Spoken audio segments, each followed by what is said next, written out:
Hello, bonjour chers abonnés, je suis Fallon pour promotrice de la page Juriste Conseil officiel.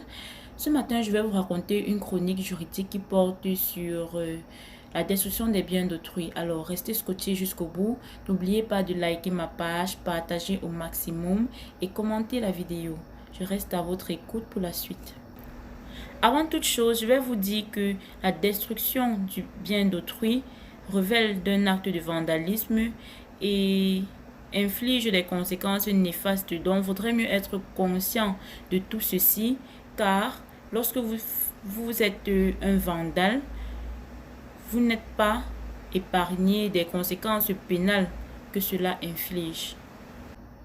Je tiens tout de même à préciser que cette histoire n'est que le fruit de mon imagination, donc fictive.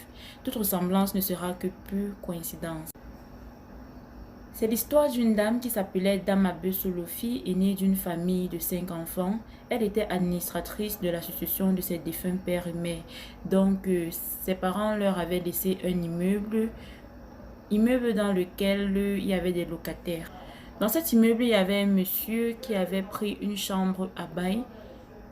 Cette chambre était constituée d'une douche moderne et une petite cuisine à raison de 30 000 francs chaque mois. Et il y vivait avec son ami. Courant 2019, Sieur Vincent annonce à Dame Abesolo qu'il devait déménager et ce qui a d'ailleurs été fait. Que désormais, c'est son ami qui occupera la dite chambre et continuera à payer les loyers de cette dernière. En outre, son ami a carrément refusé de signer un contrat de bail qui lui avait été soumis par Dame Abesolo et donc amené les autres locataires à se rebeller. Depuis le départ du réel locataire, ce nouveau locataire n'avait plus jamais payé les loyers, mais encore était devenu nuisible pour ses orphelins, car ayant égaré les clés du portail central, ce dernier a carrément défoncé le portail et n'a plus jamais daigné réparer ce portail-là.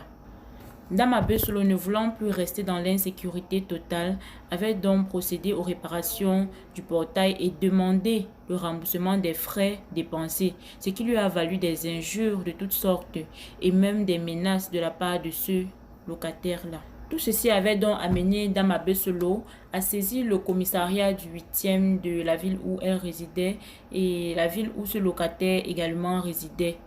Et c'est après la 3e convocation que ce dernier s'est présenté au commissariat et a pris des engagements qu'il devait quitter les lieux et ne jamais porter atteinte à l'honorabilité de Dame Abesolo. Curieusement, ce monsieur est toujours dans cet immeuble et doit actuellement 36 mois de loyer impayé et a encore défoncé le portail de Dame Abesolo, tout ceci nuisant à la tranquillité des autres locataires de l'immeuble.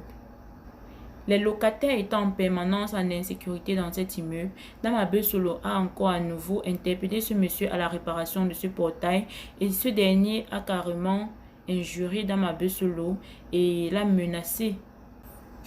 Ces faits sont donc constitutifs des infractions de destruction de clôture et menaces sous conditions et injures, infractions réprimées et punies par le Code pénal camerounais.